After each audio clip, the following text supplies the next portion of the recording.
listening to the Punisher Waterfowls, the Union 0430 podcast. Brought to you by Real Geese Decoys, the most technological advanced silhouette decoys on the market. And Vortex Canada, the force of optics.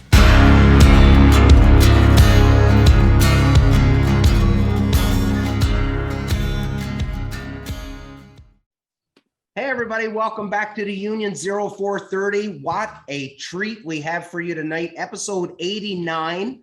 And coming to us all the way from the Peg, Mr. Jim Fisher from Delta Waterfowl. I'll do a quick intro, Jim. Just a sec. We'll introduce Philly. Philly is coming to us all the way from Port Perry, Ontario. Dave is out, I believe, putting out a fire, so he couldn't make it tonight. No, he rescued a cat from a tree. Rescuing a cat from a tree.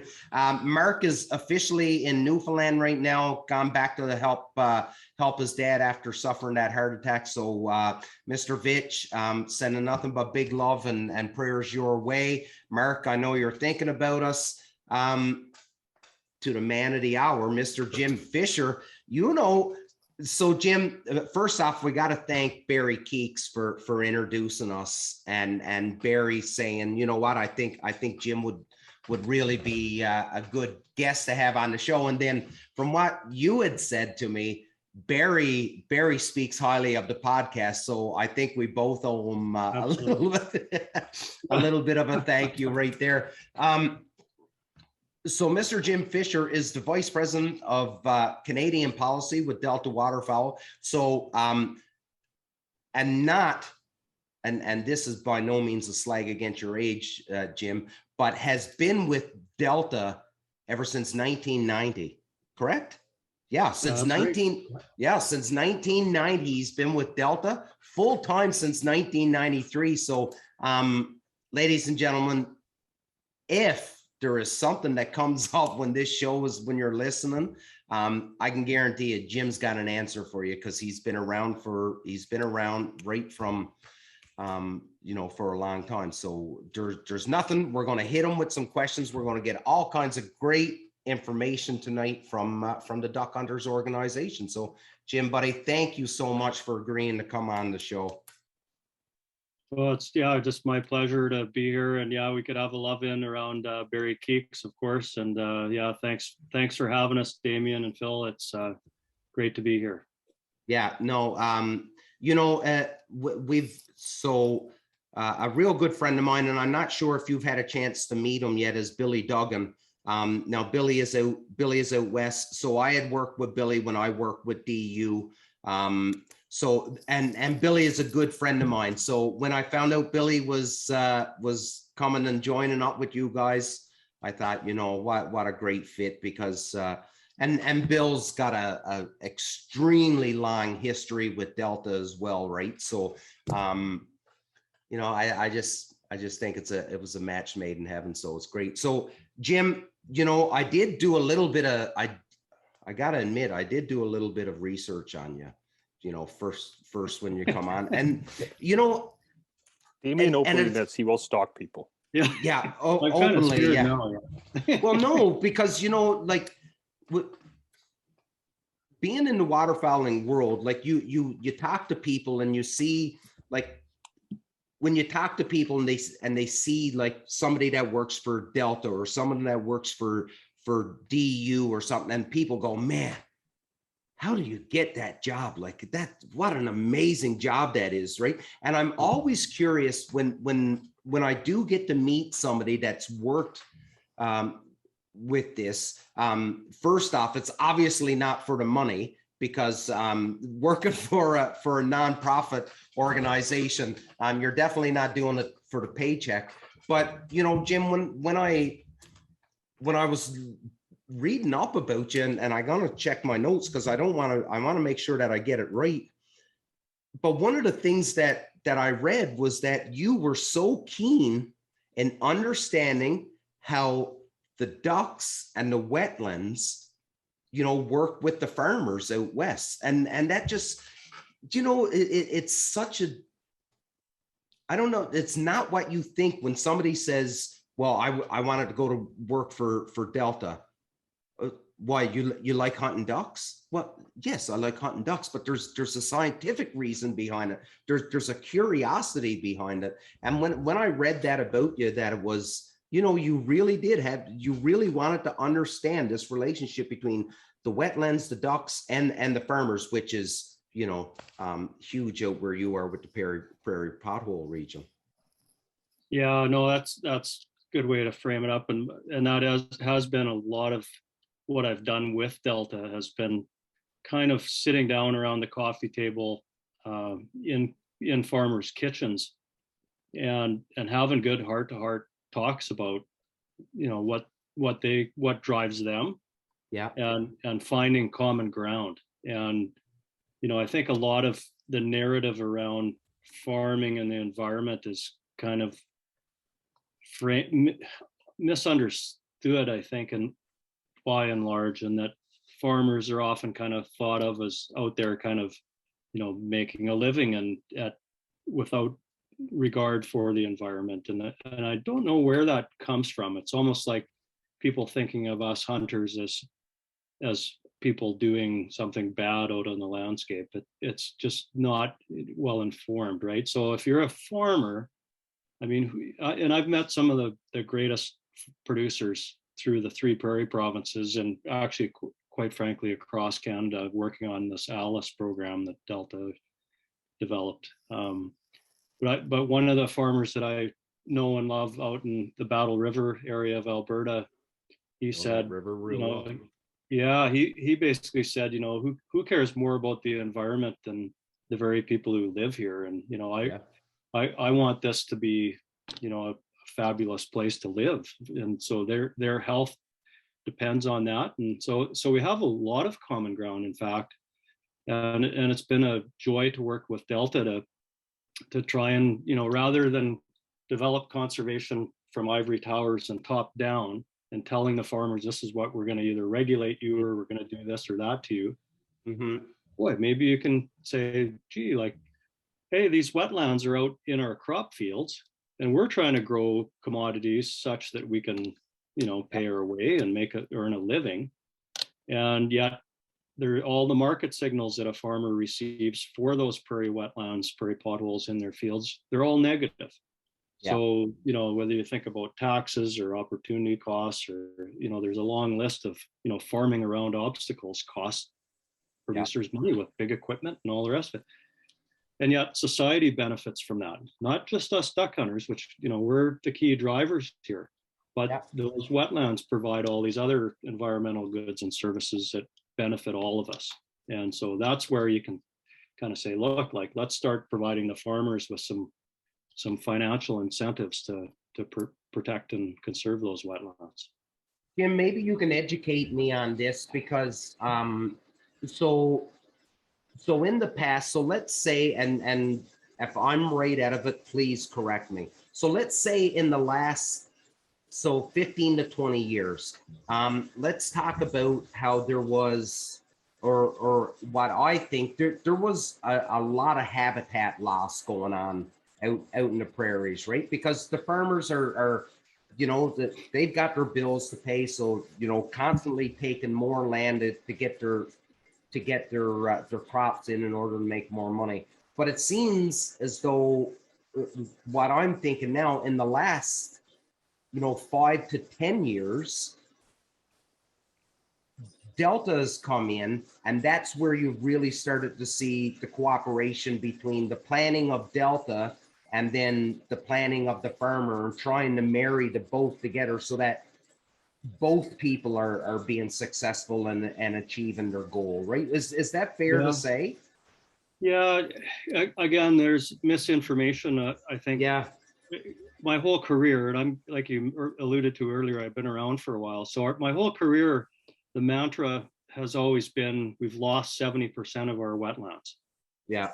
And boy, you go driving around, you go, gee, is this really true? So that to me is totally misinformed and such. And if you talk to the people who track this stuff, it's up to 70%. So there are regions within, say, one of the prairie provinces, you could find areas that yeah, it might be as bad as that, but by and large, the best estimates we have suggest that we've lost over the last, say, 25 years, Yeah, maybe 6 to 8% that we've lost. that's it. And yeah, and so if you look at the real Wow. numbers, it's not as drastic. Drastic, Having yeah. said that, if it's a wetland, a shallower wetland within a crop field, the loss rates are about triple the average loss rate. So, and it makes sense, right? Like we talked about. So, Yeah. so that's where you can marry our interests with the producer's interests and start saying, Absolutely. look, if there's all these environmental benefits, including our beloved ducks, let's start slapping our wallet, giving a bit of money. And so we've actually had huge progress here, especially in Manitoba. We're very proud, and I'm working on a program that's based on the Alice model. We could talk about Alice perhaps later, but Yeah. the whole idea is to provide financial incentives on an annual basis. So just like they get paid every year for if they have beef or canola or wheat, Yeah. that they would get a payment for the environmental services that they provide, i.e. wetlands. And so we've come up with a model where we're paying farmers 75% of cash rental rate annually for Wow. existing shallow wetlands within crop fields.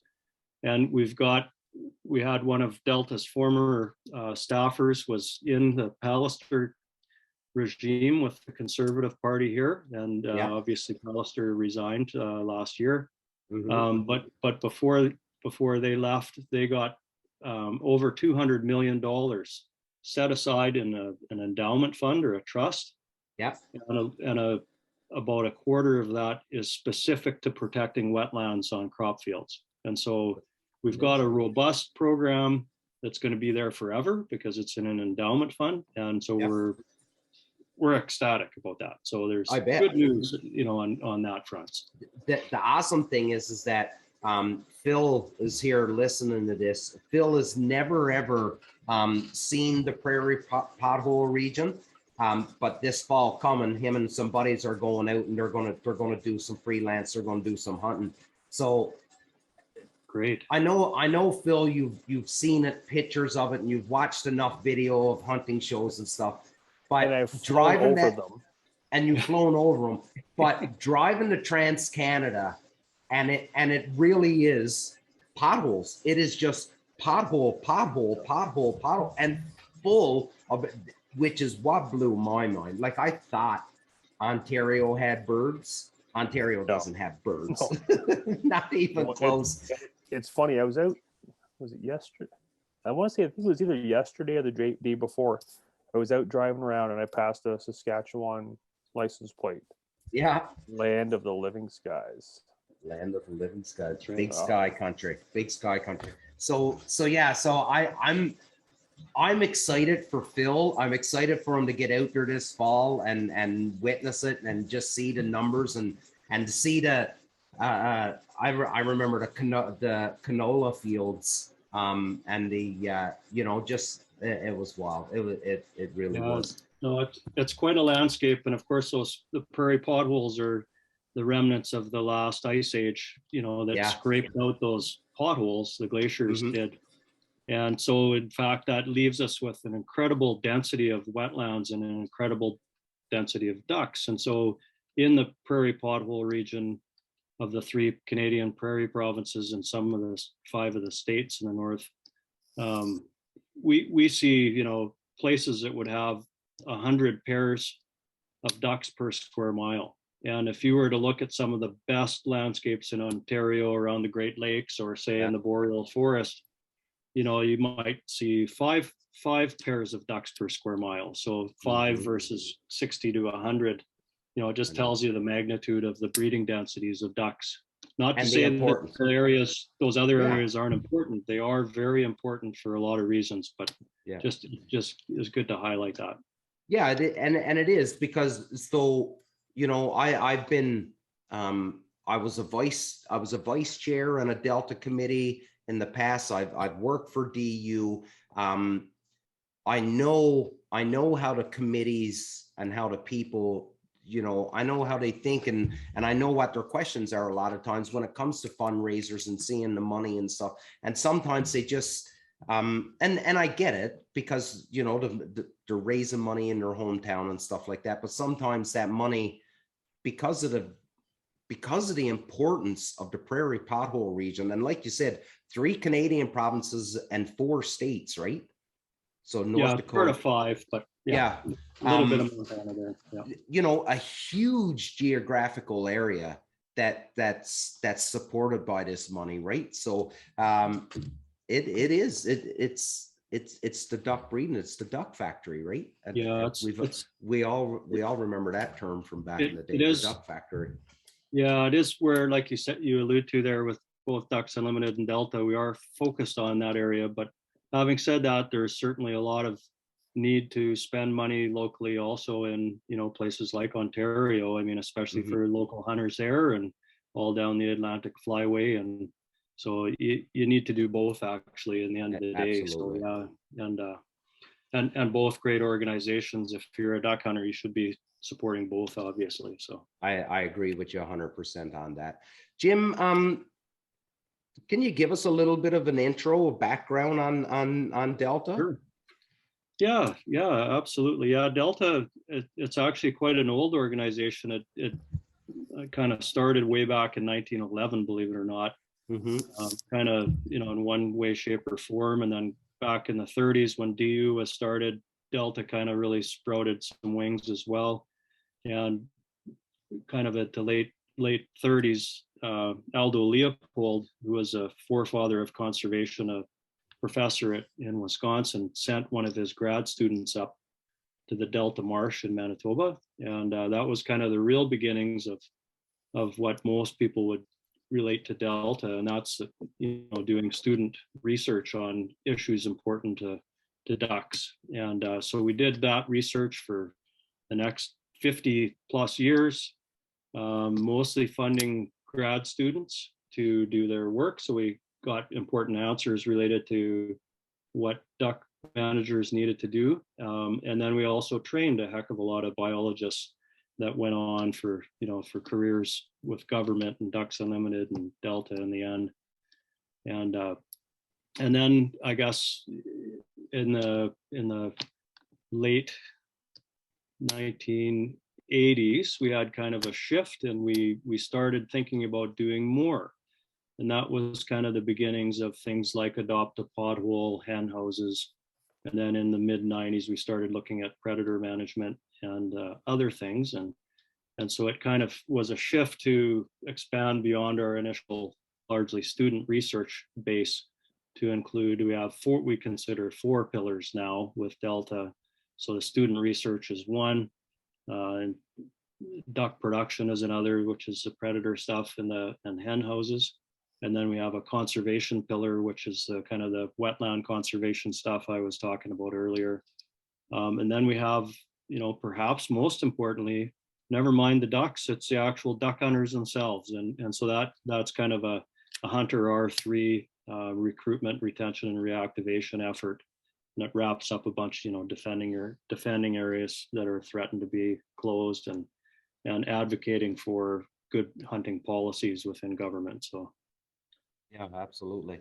And that is now, or I guess it always has been, but that's your role now. So the policy now, especially the Canadian policy, I know Delta had a huge part to do with, you know, the online hunter education here in Ontario, and getting involved in a lot of what duck hunters are concerned about right now, right?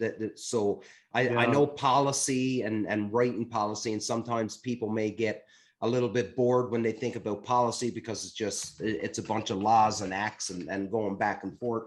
But when you say that Delta's really listening to the duck hunter when they're forming their policy, that I think that's a very fair statement to make. yeah, Correct? no, it's a major thing. So if you and I guess what really drives us is if you look at the numbers of hunters, and our best metric to do that is through the sales of our migratory game bird and stamps, our Canadian duck stamp. And if you look at it in the late 70s, it peaked at over 500,000 Canadian duck hunting license sold. And then the trough was, I believe, in 2003 or no, 2005 was about 140,000. And we've come back now, we're probably at about 180,000-ish. Yeah. And our goal at Delta is to get that to 290,000. So kind of somewhere in the middle there. Yeah.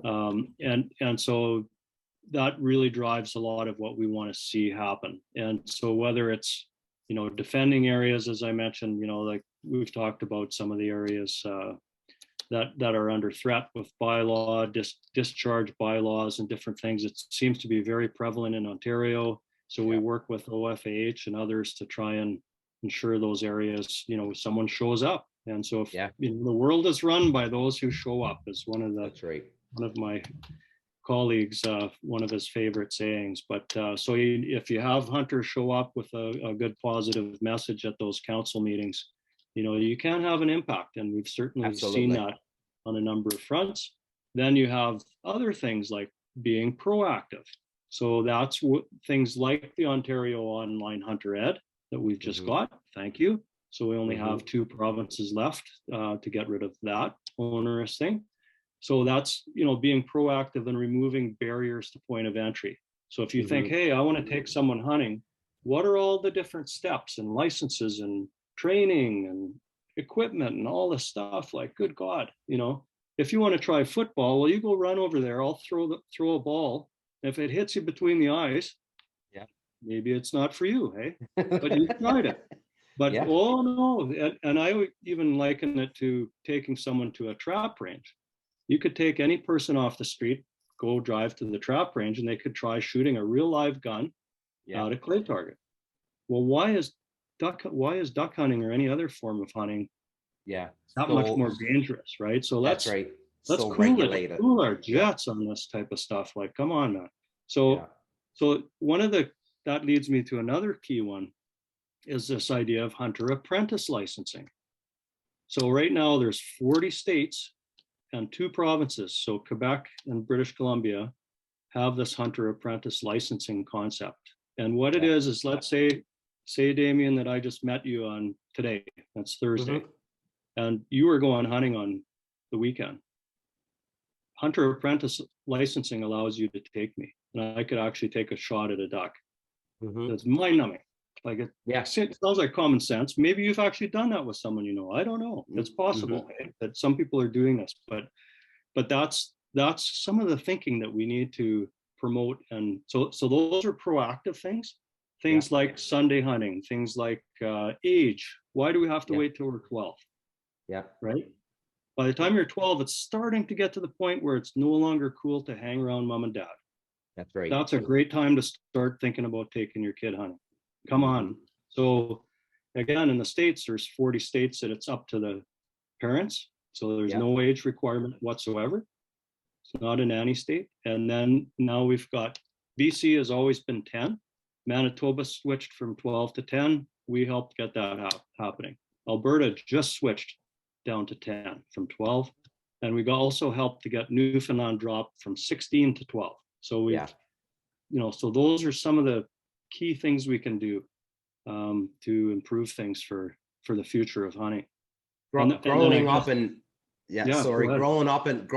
Newfoundland, I can tell you, I was well before 16 when I was walking down the road with the shotgun over my shoulder. Actually, a real funny story.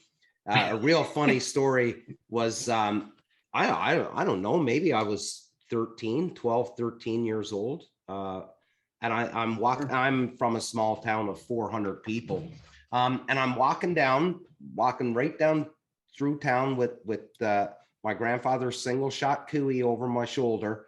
And the RCMP officer pulls up and he was like, "Where are you off to this morning?"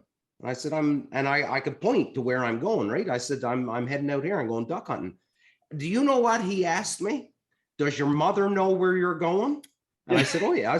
I said, "Of course she knows where I'm going." He said, "All right, you be careful then." And that was it. That was as long as your mother know where you're going, then I'm all right with you walking down the road with a shot, because it was just simpler times, right? And this is where we find we get tying ourselves in knots, right? Yeah. because someone's looking out for the, oh, hey, this one instance where something bad happened, so government better change Yeah. regulations so it fixes it all, right? And it's like, Mhm, hold on a mhm. second. The odds of that ever happening again are 1 in Yeah. 3.9 trillion, right? So Yeah, that's right. so yeah, that's a thing, and good for you to just go, right? And Yeah. so that and so sometimes the regulations has to catch up to what people are doing, because they're just saying, look, that's ridiculous that I have to be 16 to go shoot at Yeah. a duck in Newfoundland. Yeah. So Yeah, absolutely. So you sort of kind of touched on it, and Jim, I'm not sure how much how many episodes of this show you've watched, but we are always all over the place. So you may have to reel us back in, or we may have to go back to a topic. But you touched on it, and that was the hunter R, the 3 R's here: the recruitment, yes. the retention, and the reactivation. So this is. I don't want to take anything away from the work that Delta does, but this to me seems like the no-brainer that the effort needs to be placed. I get it, habitat and saving habitat and stuff like that, but it's just like you alluded to with the ages and people that are for some reason when it comes to hunting, people are scared or it's this taboo topic. But every year it seems like it's getting harder to have hunters. We need more hunters out. We had just done, Phil, when we had done the Toronto Sportsman Show this past weekend, and the amount of kids that we had seen, it wasn't astronomical, but it wasn't zero either. Eh, Phil? Like we seen some pretty interested kids into hunting. Obviously, there's a ton of kids that fish, but when it comes to hunting. These were engaged kids. Yeah. Like you can tell these kids watch but as much YouTube as I do. Like they knew the what's what. And there was the one young gentleman, we just posted him on the Instagram, yeah. Yeah. Like that boy could ran a duck call. That's testament, and that kid, that's testament to his dad too. His dad showing the interest, taking him out. And trying to teach them, right? So it's funny you bring that up. So my stepson, he's 10 and a half. So the wife just took him during March break to this course, and it's like this stay home alone course. So kind of like, to prep him into, like coming home after school by yourself. And what do? And it's funny. So they leave the house. They're not gone 5 minutes, and the wife calls me. I'm like you were just here, like what's up? And it wasn't the wife, it was my stepson, and we had this conversation on the phone. He's like, when can I go hunting? Because I've already taken him out. I already took him out once, a couple years ago. He's a little younger. He's like when can I go? Like when can I hunt? I'm like, whoa. Okay, so you'll be 11 this September. Yeah. So next duck season, well, we're gonna go shopping. We're gonna buy you a gun. There you go. Just because it's for him, right? I got a big safe. There's space. What's the wife gonna do, right? We'll have to buy him a new gun. I'm like, dude, like next fall, you can duck hunt, and it's amazing to see him like at the age of like 10 and a half, like just right switched on. He wants to go. Well, hey, he's getting so independent now. He's walking home from school on his own. Well, I think he might have to go turkey hunting this spring. There you go. I think that's our responsibility. And one thing that we as part of this show that we try to do as much as possible, and Dave is not on here, but it is Dave's biggest passion, and is what he spends the majority of his fall is trying to get kids. And that could be an 18-year-old kid, or it could be a 12-year-old kid. It doesn't matter to him. He wants to get people out hunting, and he spends a great deal of his time and attention to that. So again, we got off, Jim, but go for it on the recruitment. This all leads into the other, perhaps the most important thing is actually the mentored hunting stuff. Yeah. And so, you can change the regs and all that. And that's good. Like, we need to remove barriers, but eventually you're going to say, okay, well, we don't have to do any more work there. Now we just need to take an ever increasing urbanite population of Canadians and somehow get them out of the cities. Yeah. And so that is exactly what you're talking about. So Delta is very keen using its chapter volunteers like yourself, and as you know, and you know, some of the money that's raised at our chapter events gets retained by the chapter, as you're well aware of, Damien. Yeah. And then the chapter can use it for a number of things, but often it's for mentored hunts. And so we're very keen on that, and we're getting what I'd say across Canada, we're probably getting maybe 50 hunts a year out of it. Not just all for kids. We also are very keen on including adults, because it's like planting a tree. If you plant a that's right, 5-foot tree, it'll probably take hold a little easier, right? And it's easier if someone maybe could drive and could maybe has a little money to buy a few shotgun shells, or go and buy a shotgun if they actually like it, right? And so they can instantly become the goal is to make them an independent hunter. So an adult is a lot closer.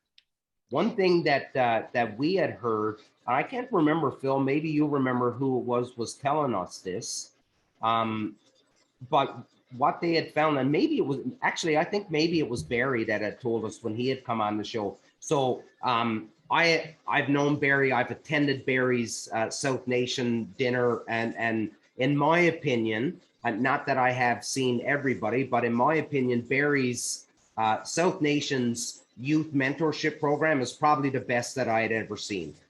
It's just an amazing program.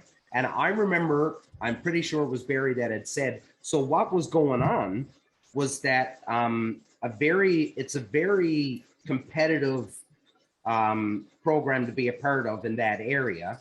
And there's some kids that it's single parents, right? And what's happening is that the single parent now, who had no intention of hunting or didn't want to hunt, but because their kid has taken such a keen interest into it, now the parent is attending these events and starting to get into hunting, just because it's something else that the parent and the child can bond with. And absolutely, how amazing is that, to be able to say that you can hang your hat on that you, a son and a daughter, and the mom or dad are now spending even more time together, all because of a program that you started. And great point. I mean, if you're gonna invest in the kids, you have to be thinking about that. What's the next step? What's the next step to get them such that you don't have to have the chapter take them every time.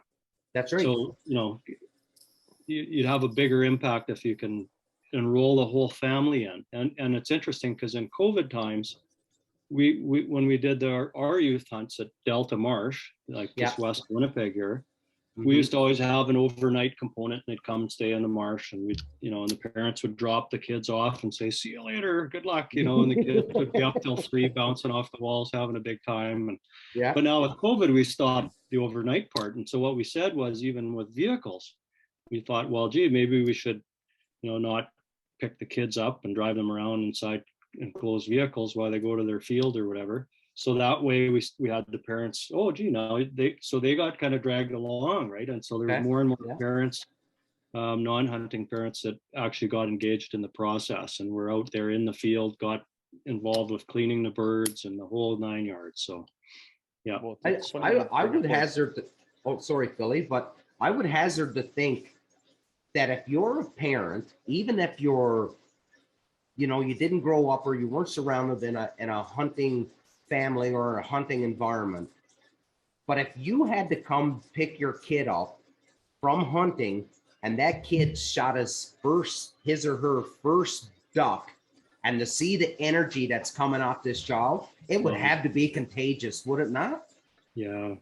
Well, that's some of my fondest memories. Is I'll never forget, we took 4 kids, and 1 year at Delta, and we went in a field and it just got thrashed that night. So we saw there was, I don't know, thousands of ducks in there. Yeah. And so there was 4 kids, and one of them his last name was Sharp, and I knew his dad was Jimmy Sharp. And so the 4 kids shot they had 6 Scotch doubles. We were giving them 1 shell at a time, and I had 2 kids, so I was alternating kids. 1 shell, Yeah. you shoot, and the next time the flock come, the other kid could shoot. Well, 4 kids who had never fired at a duck in their lives shot 32 mallards. And way to ruin a bunch of kids for every future hunt they ever go on. unbelievable to start off, right? I went my Yeah. whole first year and I got this many ducks. I got nothing for a year. Exactly. But anyway, Exactly. so these kids were on fire. And then when Jimmy came to pick up his son, he was like, his dad. So Jim said, "Did you get any ducks?" And he goes, I got a limit of ducks, Dad." And he was just jumping up and down. He was so excited. And he said, "What? You did what?" He goes, "Yeah, I shot a limit, Dad." And he like, "No way." You know, it was just this most incredible, like you're saying, just an incredible moment, right? And Absolutely. you know, to have a proud dad and a proud son there in that case. But yeah. And the good Lord knows, kids these days, they certainly need that. They need that companionship with their parents, right? I think the kids need it more today than ever. And what better way to do it over being outside and connecting that way. Yeah, the great outdoors, the time together in the field, something you can do your entire life and pass on through the generation. Like it's and the food, you know, enjoying that food and prepping it and maybe taking it out in the dead of winter and roasting up some ducks. You know, there's so many things that it just you know, you just embrace it all, right? Like it's overwhelming. Yeah. So back to the recruitment, the retention. So tell us about this program, Jim. Like how Delta is tackling this beast, because it is a beast. It is. It's extremely challenging. We're getting more sophisticated over time, but the challenge is we need chapters to do it. Right. So we do need more people to join chapters, and for some people that's what it's all about for them. For me, even working at Delta all this time, like we started doing these. So we were involved way back when they first brought in the Waterfowler Heritage Days back in 1999. So we fought in Ottawa for that special season just for kids, because the Americans had it for a long time prior, and so we went to bat for it there. And so since that time, I've been involved. I think I missed 1 year. We're taking the kids, so I love it. I make time for it, and I also do a kind of a new Canadian hunt, because we had a lot of people moving here from other countries that hunted in the old country and need a little helping hand to get going. We also do university hunts. We have a new program focused on wildlife management students, such that our future wildlife professionals, maybe in government, that are making decisions around hunting and its future, actually may be hunters, or at least have been exposed to a positive experience with it. So we're working with what's the Fleming College? Fleming College in Lindsay. Stanford. And and also in other provinces, we're looking to do that, and we have a few of those going on right now. But so we need the chapters to organize and be the mentors for the new hunters, and so that's kind of our model, and it's been working extremely well. And but we'd like to see that grow even more. That's to me a massive thing, and then we need all our chapters to fully embrace that as well. So that's kind of how we're doing it. And so we're probably taking out, on a COVID has been tough. We've been doing some online virtual stuff, but it's nothing like getting a real gun in your hand and giving it a try. But anyway, so we're typically on an average year hitting about 1,000 new participants across Canada. So we'd love to get that, ramped up even more. So. Yeah, no, actually with Fleming College, we call it a bursary, but it's a really, really small thing because we're such a small business. But what we do is a first year student with the Fish and Wildlife program, we select them. They design either a t-shirt or a hoodie or an article of clothing. They design it, we sell it, we give them 100% of the profit that we make, and it allows them to go to school. So we've done it 2 years in a row now, and next year we're looking to do it a little bit bigger. So we've reached out to Fleming. We've talked to the head of the Fish and Wildlife Program, that Fleming is 100% on board and want to help us and do this.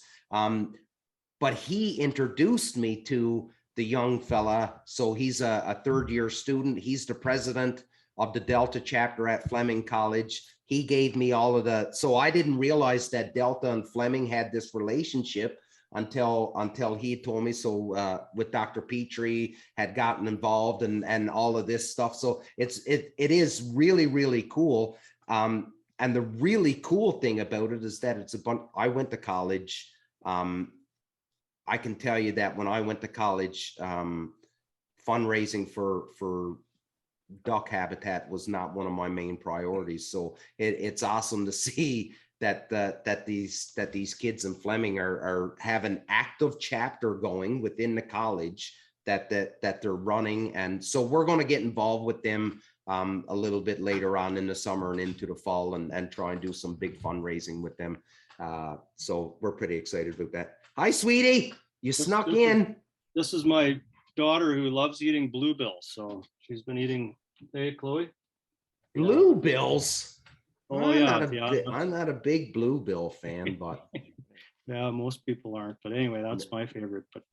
But yeah, and I should mention too, we just hired a Canadian R3 coordinator. So his job is to coordinate mentored hunts with our chapters, to get our university hunt program going with Fleming and expanding that well beyond that. So oh, that's awesome. I actually, when we're done here, Jim, I'll ask you for his contact information, because I'd love to chat with him about that and seeing if there's any way that we can assist with that as well. Okay, so we've got that. Let's talk hen houses, because like I said before we hit the record button, I was always of the understanding that hen houses didn't work, or I shouldn't say that they didn't work, but the success of hen houses in Ontario was drastically low compared to that of the prairie pothole region, because the argument that I was given was that there's tons of habitat in Ontario for laying ducks to have their eggs, vice the prairie area where they just don't have that same habitat. So that was what I was told. That's what I've been believing for the last couple of years. So now you're the expert, so you can dispel any misinformation out there. No, I guess for me, the hen houses, it's an interesting discussion around it. You know, if you look at cost efficiency or return on investment, putting a hen house in the prairies, in the parklands of the prairies of kind of Edmonton, Saskatoon, Minnedosa, Brandon, whatever areas, you're going to get the highest return on investment anywhere in the continent. Now, having said that, you know, if you look at, I worked with Scott Petrie when he was with Long Point, and he's obviously running Delta now. And I worked with him and then some people in the Pennsylvania Game and Fish, so the state government on both sides of Lake Erie. And I helped set up a grad student who was Jeremy Stemka, who ended up coming up to Western. He was an American. But anyway, so he did his master's looking at hen houses on both sides. And the first challenge we ran into was I rode around with Scott, you know, where are these wetlands we're going to put them out in? Well, there's just not as many wetlands, right, in southern Ontario. So I think the metrics are a lot different. So I don't want to get deep into the weeds here on, you know, all this stuff, but in the prairies, the number one thing that can increase mallard numbers is nest success. So the hatch rate of nests. In Ontario, the number one thing is habitat. So if you have a wetland, is probably the best thing you could do. But having said all that, you know, we still found that they were used. I just saw there was an announcement today about a bunch more wetland restoration money coming from the province. And there's quotes from Ducks Unlimited folks and Alice, Brian Gilvesi, and a bunch of people. But so if we're putting in wetlands, be fabulous to enhance those wetlands by putting in a hen house. And so the usage rates, say in the prairies, might average 60%. In Ontario, you might only have 30% usage rates, but nest success would still be far beyond what you'd experience on the ground. So, for me, you know, for me personally, I think it's a wise thing to invest in. And then the other interesting part of all this is that if you go say down to South Carolina and you talk to duck hunters there, they like to shoot mallards, and they're saying, well, where's all our mallards? This has been my whole career. Yeah. It's still that way today. And so a lot of their ducks, yes, sure, quite a number come from the prairies. You can see an eastward migration for a lot of mallards. But I think the majority of their mallards are coming from the Great Lakes states and provinces. So, you know, there's a need for sure for hen houses to be placed around Ontario. Okay, good. That's what I want to hear. Now I've got to start making hen houses. Great, awesome. Now I've got something that, go for it. So there's two interesting things from that study. One is that Jeremy saw quite a few wood ducks using them. Yeah. So it was sort of an interesting one. And then one of his Pennsylvania hen houses, he was catching the hens and banding the hens. And then he was catching the ducklings. You can band them as 1 day olds with plasticine filled leg bands, right? They're modified ones, but they have plasticine, and as the leg grows, the plasticine wears away. But anyway, so he had the second year, he got the same hen, came back and nested again. And then one of her daughters came after she hatched off her brood. One of her daughters from the previous year hopped up and nested in there. That's impressive. Talk about homing. That was imprinting and homing. It was like Atlantic salmon. That's really cool though, because I didn't know that would be something. Like I know they migrate back to the same area, but that's pretty cool that they actually nest in the same spot. That's pretty cool. And so that's why, you know, if say you put out, you know, a lot of people ask, well, if I put one or two out and they don't get used, and oh, these things are worthless, or what's going on, or, you know, and that's why I always say, look, like try maybe 10 or something. Yeah. And then you might see some use in the first year, but then it'll kind of build up over the course of the next 2 or 3 or 4 years. So what are you talking about on spacing? So, you know, if you're saying put out 10 nest tubes, how big of an area would you place 10 nesting tubes? Yeah, it's a great question. Again, the spacing of wetlands would be the driver. So if you say you had 3 pairs of mallards per square mile in an area with a bunch of wetlands in southern Ontario, then you'd probably put 3 out in that square mile. But the neat thing with mallards is they're very territorial, but that territoriality breaks down as far as their nesting sites. So you might have, if you had a series of wetlands in an area, you might be able to put more than 3 out in that square mile, because you'll draw birds from, you know, as far as 4 miles away from their territories to where they would actually make a nest. So Phil, buddy, Phil, buddy, I've been hammering Jim with all kinds of questions because I had a ton. Do you have anything for him, buddy? I'm sorry. I'm just taking this in, like, because obviously, like, the science behind, you know, mating and wetlands and ducks and stuff, like it's all French to me, but like looking, you know, like, and just as you bring this up, but you know, where to put nest tubes and stuff, like thinking like I would put like 2 in a square acre.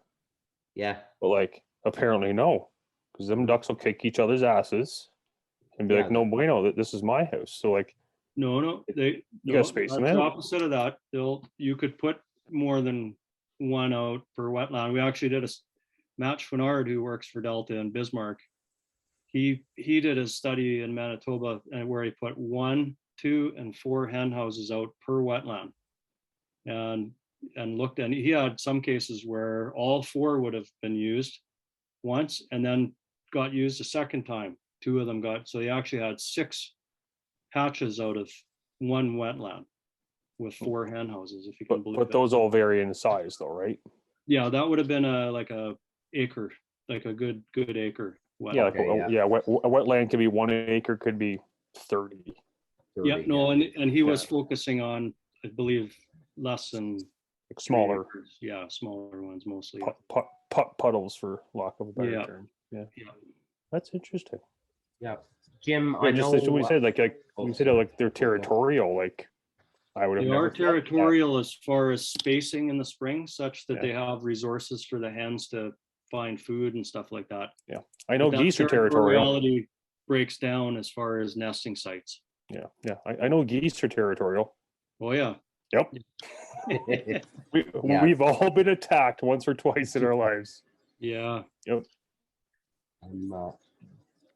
We had some questions, Jim. We had said a couple weeks ago that you were coming on, and had asked people if they had questions, and we've got to some of them, but there was one fella that had asked a question, and I can't remember, but I remember who it is. So I'm trying to. While you scroll through that, Yeah. So it's fun, like when you're mentioning like recruitment when it comes to like not necessarily waterfowl hunters, but just hunters in general. Like recruitment comes at all ages. So my wife, who's 29 with a few years experience, she is seriously contemplating about doing her courses and such. Yes. Her father is huge into archery. My in-laws have a 60-acre farm like 25 minutes up the road from our place, and my father-in-law actively hunts grouse, rabbit, and turkey by way of archery. Okay. And my wife has a bow. Now she's like, my father-in-law, like he's just gone right off the rails. Like he's got like his own 3D course Wow. on their farm. So both our kids have bows. My wife's got a bow. I've got a bow. But like she is, again, at her age, is seriously thinking about going and doing her courses so she can go and like literally sit in a little camouflage tent with her dad and maybe shoot a grouse or maybe shoot a turkey. Like that's one thing. Great. Like, great story, Phil. Yeah. Yeah. I know she won't pick up a gun. I might buy her a couple if she gets her firearms license. When we do our adult hunts, we do ladies hunts, we do veteran hunts, we do all these things, and so it's fascinating to hear the stories. And usually when you do the overnight thing, you go out and you shoot on day one, you get the little practice, busting a clay, maybe getting used to the gun before the next morning, and so you're usually sitting around kind of after eating some duck, and we'd usually do a go around the room and have people say, well, how did you kind of come to be here today? And the stories that come out are fascinating, and stories, some that pop, kind of related to your story is, a lot of women back, when I was a kid, I didn't know any girls that hunted. In fact, I didn't know many people that hunted. In my classroom, there was nobody. But anyway, so sometimes the daughters actually come at it later in life and always say, well, geez, my brothers got invited. What was going on here? Like, it's ridiculous, right? And so I think we've come a long ways since those times. I've also had stories of this last year. We had a lady who was 29 plus some experience years, and she basically said, her dad, she almost went with him when she was a young girl, but didn't have the chance. It didn't work out.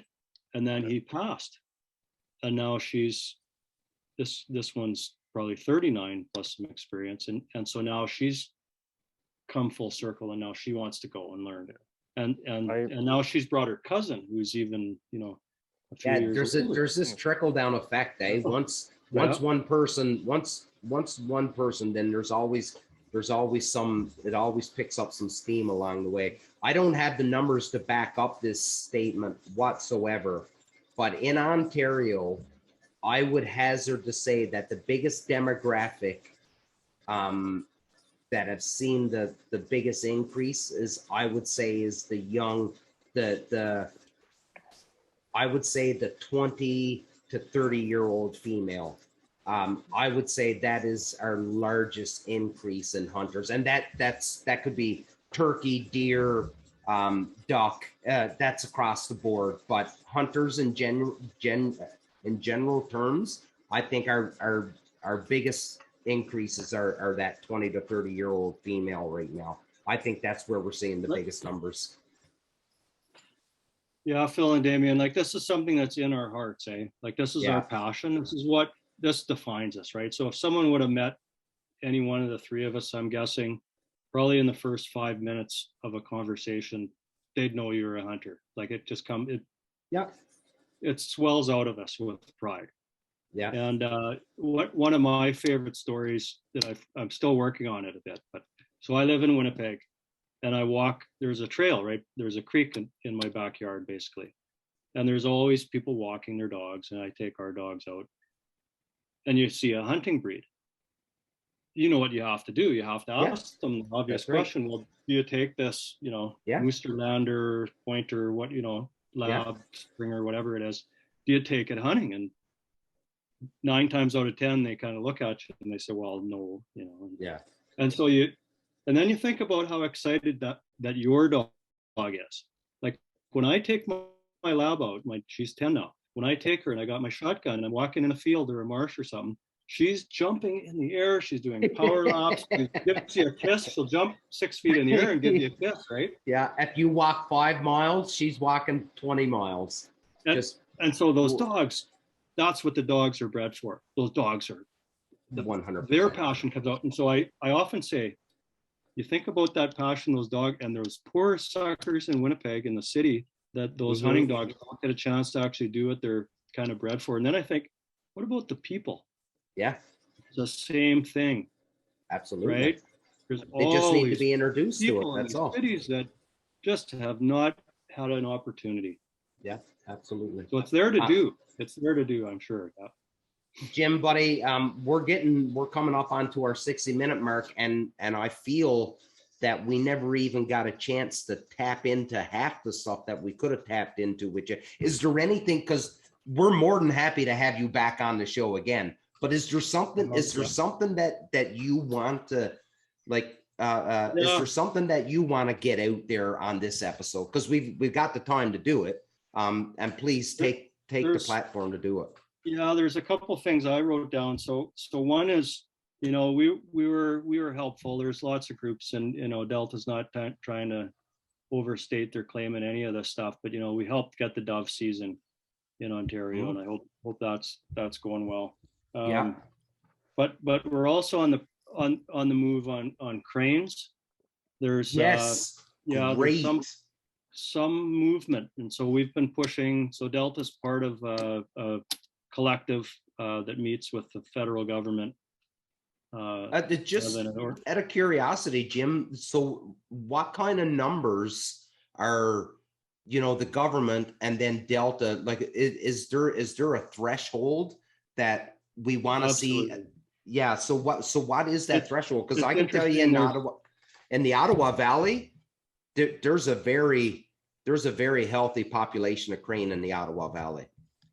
No, and I think that's the case. I think if you were to talk to hunters, I've talked to hunters in Thunder Bay, and I've talked to them in Southern Ontario, the Banana Belt, and so basically what's being talked about is get something going, right? So we've been talking about this for quite some time. The crane populations are growing. Yeah, there's kind of two populations, and we won't get into all the details, but the eastern population of cranes aren't as numerous as the western ones. So in Manitoba, Saskatchewan, and we actually got it going in Alberta last year for the first time. And Saskatchewan and Manitoba have had it for over 50 years. Yeah. And the limit's 5 per day. So it's just like a shooting a Canada goose. But anyway, in Ontario, so there are 3 or 4 states that now are hunting those eastern population cranes, the same ones that would be available for Ontario. So the estimate would be that somewhere between eight and 900 birds could be allocated. Now, one of the issues that came up was that the feds do not have a tag system. That would be the most easy and simplest way to bring it in, would be to offer 800 or 900 tags, or assume so many people wouldn't get one and offer a few more. But anyway, so they're not going to do that, it looks like. So the latest is looking at the central zone of Ontario, so not where you're at, and possibly looking at some options for a short season, where that might be, one bird in the bag for a week or two, and a small number of WMUs. So that, and to me, that's great, because It's a on a lot of these things, you have to get a foot in the door. Absolutely. To get the ball rolling, right? Because otherwise you sit and talk and years go by and people retire and nothing. Absolutely. And it just takes a start. Like, you look at Ontario and reintroducing the wild turkey and the successes that Ontario's had by properly managing that population. Like, it's skyrocketed now, and a very healthy population, a very healthy season with a lot of hunters. So yeah, you're absolutely right. So a few WMUs, a small area, this is your litmus test. Get it out there, see how the numbers do, and then, because everything's got to percolate, right? And then you got those southern states that rely on that eastern population. Is the population still healthy when they get down there through the migration? There's all of those things. So exciting. I shot my crane just outside Manitoba, or outside Winnipeg. So I would love to see those things. I'd love to see those things have a season here in Ontario. Big old pterodactyls. Just a fabulous game bird, and great eating, and ribeye of the sky, as some people call them. And and so that's exciting news for Ontario. Something should be framed up in the next year or so to get that ball moving. And then the other one is a couple of things on the federal side. Our federal duck stamp hasn't increased in price since 1991. That's the only thing in life that's never gone up in price. Exactly. So that's one we're probably going to work with our chapters to try and get a feel for, what are hunters saying, because the money goes back to Wildlife Habitat Canada, which I'm lucky to be on the board of right now. And so the money's not going nearly as far, obviously, as it would have in 1991. That's right. Thanks to inflation and everything else. So anyway, so that's one I would like for people to think about a little bit. And the other one is the federal government's talked about for a number of years, as well as the modernization of regulations, which they had a consult on back in 2019. And it's looking like that, we're hoping that will go forward finally now. And so that will be amazing. It will allow free duck stamps for youth. It will allow you to transport birds if they've been processed without wings attached. So let's say I come to your duck camp and we shoot a few ducks, cook them, and our eyes were too big and we had one left over and the breast was just sitting there, and you go, it's cooked and everything. Well, legally you couldn't take that back home with you from your duck camp, right? So I know. So anyway, so there's some great news coming from that modernization. That's amazing. That's a big thing, Phil, and you'll see it when you go out west. Because when we went to Saskatchewan hunted, there was 6 of us. We had a vehicle, and we had an awesome week of hunting, and we had to transport all these birds back to Ontario driving, and we had to keep a wing attached on every one. So it took up a incredible amount of space. So that's something that not a lot of people think about, especially when you go out west and you're guiding and things like that. Is, listen, the guide don't want to keep those birds. You got to take the birds with you, and you need to keep the wing attached for identification reasons, right? So that's really cool. This will be massive news for the outfitters, as you're alluding to, because the other component to that will be they won't have to tag every bird individually, which is nice. So you could say, take all of my birds, put them in a cooler, That's right. and take them to the processor, right? And Yeah, have them absolutely. tags, your license Uh, number and everything. And then what was it you touched? You said something else. So it was free stamps for the youth. There was changing the ability to transport birds, but there was something Yep, and else then you said. tagging is the other one. And then there's also the ability to say use it at a DU or a Delta banquet. Yeah, They're simplifying the gifting of birds and allowing that to happen. So that, and to go to soup kitchens and to help provide the hardest thing to get for yeah, the hungry people is protein. So that's that will right. simplify that whole process. So it's Oh, a that's lot of good awesome. things in there. Yeah. That is a lot of good things. So our fingers are crossed that will come to fruition and will be in place for this fall. Is our hope. So Oh wow. we've been here before though, so it's not a Yeah. done deal. Yeah. I did want to go back. I did want to touch a little bit on, and Phil, you had said too, it's the only thing that hasn't increased. And the duck stamp, what is the duck stamp? $7.50? Is that what it is? $8.50. $8.50. So $8.50. And now I'm sure there's going to be some people that's going to be upset because first off, they think that it's a money grab for the government and stuff like that. But in the case of the duck stamp, that's not the case. And I just right. want people, I want people to understand that the increase and something that I think a lot of hunters hang their hat on is that we contribute more to the sustainability of hunting and wetlands and property than any other group or organization in the entire world.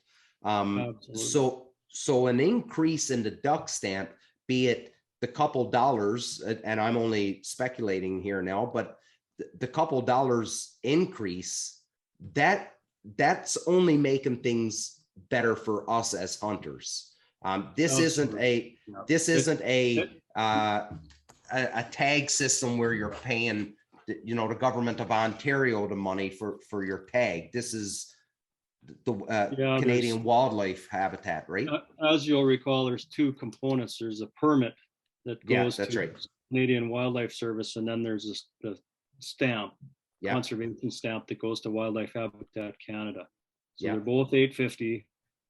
Anyway, so the idea would be to increase it, and so on the Wildlife Habitat Canada side, the money would go back to conservation. And in fact, Delta, DU, Delta, a lot of groups get grants from that process. And so we put some of that money back to even recruiting more hunters. And for habitat, right? So there's a lot, and even the hen houses we get money from the Delta grants. And so that's fabulous. And we need that thing to grow. And so right now it's at about $1 to $1.2 million a year that is distributed through that granting process, which is significant. And historically, I think the number that Wildlife Habitat Canada uses, $55 million of duck hunter money has gone back to conservation. So it's a real legacy for us. And then the other component, the permit side, goes to CWS, and they use it for their monitoring of populations and things like that. So their banding program, all that. Exactly. No, that's awesome. That is really good. I really like the idea of those changes. That youth stamp, I think is a huge thing. I remember, and it was just a small game back in Newfoundland, but I remember our rabbit license as kids were free, and that was such a huge deal for us. And then that helps out the outfitter, that helps out the customer, everybody on taking that whole wing away, and then your bag limit and knowing whose birds are whose and not having to tag everything. All good stuff, and amazing. And I gotta admit, I didn't know these things were happening in the background. So it's great to hear that this is happening. And I'm pretty sure there's a ton of people that's listening to this right now are going to start Googling how much crane decoys are. And if you think goose decoys are expensive, wait till you got to buy some crane decoys. Wait till you have to transport the crane. Talk about wing attached. Yeah, we got stories about having to deal with the wing attached when you got a crane, and so. Yeah. Jim, Phil, sorry, buddy. Did you have anything before we start to close this one down? No, I have some round the table content. Yeah, do it. So starting the round the table. Yeah. Hunting recruitment doesn't start at, the age of 6, 7, 10, 12. It's at any age. So for those that are out there, it doesn't matter who they are, how old they are, take a person hunting, not necessarily a kid, take a person hunting, because any person involved in hunting is going to feed back into the sport, feed back into conservation. Great point. Point. Yeah. And Jim, thanks for coming on. Well, my pleasure, and well said, Phil. Yeah. No, and adults Jim, have more money than kids. That's right. That's who you want. But that is a very good point, Phil, because that's who you want to be coming to these dinners. And I've been going to fundraising dinners for a long time. I understand that it's a fundraiser dinner. I know that there's going to be articles at that dinner that I could get cheaper in other places, but that's not the reason for the fundraising dinner. The fundraising dinner is to get money. So yes, you can get that Bradley smoker cheaper at Cabela's, but the money is going to Cabela's, vice going to your local chapter. So I'd like for people to always remember that when you go to the dinner. Listen, every committee will tell you they appreciate you buying the ticket, but if you come with a pocket full of money and willing to spend and buy some raffle tickets, it means the world to them. And in case anybody that don't know, all these committees all have a competition on trying to do the other committee on how much money is raised. So help out your local committee to be the number one in the area or in the province or even in the country if it's possible. So Jim, go for it. Well, I was just going to say we have a kind of a ongoing rivalry with Port Rowan, the Winnipeg chapter versus Port Rowan, Southern Ontario. Is that right? Raise more money, and we're happy that some of them are starting to open up again post-COVID, virtual. Versus. Yeah, we're starting to see it here now. We're starting to see some dinners, some dates floating across now. So it was a tough couple years for you guys, trying your best, and hats off to all of the marketing people that just really had to step outside of the box when it come to trying to raise money. So it'll be good to get people back into banquets. 100% it would be. And I must say, our Port aux Basques chapter knocked it out of the park last year. They did. Number one chapter in Canada last year. So they did an amazing job.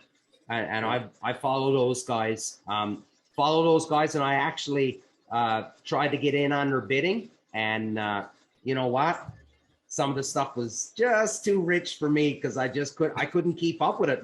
And it was impressive, the amount of money that was being spent on the items. It was crazy, and I'm proud of them, very proud. And the people just open up their pocketbooks. It was amazing. But I tried to get a bunch of stuff and could not.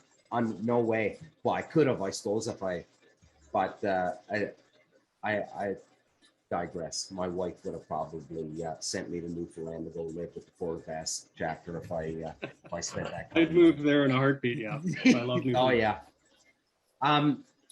Jim, well, I think we've really only scratched the surface, because I've got a ton of questions, because I'm and selfishly, I know you've done a lot of work in Newfoundland, and I really wanted to talk to you about some of the stuff you've done in Newfoundland with the populations of the sea ducks and stuff down there. So I really wanted to talk to you about that. But I think we're going to have you come back on the show another time, if that's okay with you. That'd be wonderful. Yeah. That's amazing. Ladies and gentlemen, Jim, do you have any last points, anything you'd like to get out there before we turn this one off? Yeah, no, I'd just like to thank both of you guys and your whole team there. Really enjoyed my time with you, and talking about all things that matter to us duck hunters. So That's right. thanks so much for having us on. No, thank you, and thanks Barry for doing the introduction. I really appreciate it, and that goes for anybody that's listening. If you have a guess or an idea of something that you would want us to talk about, please. Oh shoot! Before I go, the question. So it was a young. Yeah, sorry. So it was a young man. His name is Matt Doxtater, and his question, Jim, is that he works in a lot of residential areas throughout the city that he's in, and they've got a lot of storm ponds and storm drainage and stuff like that. He says, I'm no biologist, but ducks use these storm ponds every year. He was like, is he allowed to put nesting tubes in these ponds, like on his own? Like, can he just walk up on his own, put the nesting tubes in, or does he have to go through the municipality in order to do that? Yeah, he would have to go to the municipality for sure to get permission. Okay. Yeah. And I would encourage him to do so. We did a study in Denver, Colorado, and where we did put a bunch out on those types of ponds, the golf courses and things like that in urban areas, and they work well. Same in Winnipeg. Great success. Awesome. Yeah. Okay. Whew. I didn't forget. Dave would be mad if I forgot that question. He would yell at me, and I don't like it when Dave yells at me. Ladies and gentlemen, this was episode 89 of the Union 0430. Thank you to Mr. Jim Fisher, Vice President of Canadian Policy, and got a hockey sock full of knowledge on ducks. This has been a great episode, lots of great information. And listen, if you have any questions, any other questions, you can fire them to me. I will fire them off to Jim. I will get you the answers. Please hit us with it. Get it. I can't stress this enough.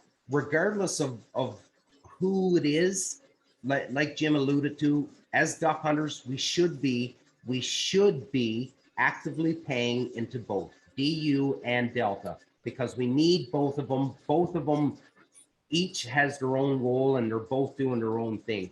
And we need everybody on. Get involved, volunteer, get out to the banquets, spend some money, and just like Jim and Phil said, take somebody hunting with you. Ladies and gentlemen, we are as advertised. We're not experts. We're just a bunch of friends that love hanging out and talking about duck hunting. And we get to hang out with some pretty amazing guests while we do it. Everybody, this was episode 89. Big love. Until next week.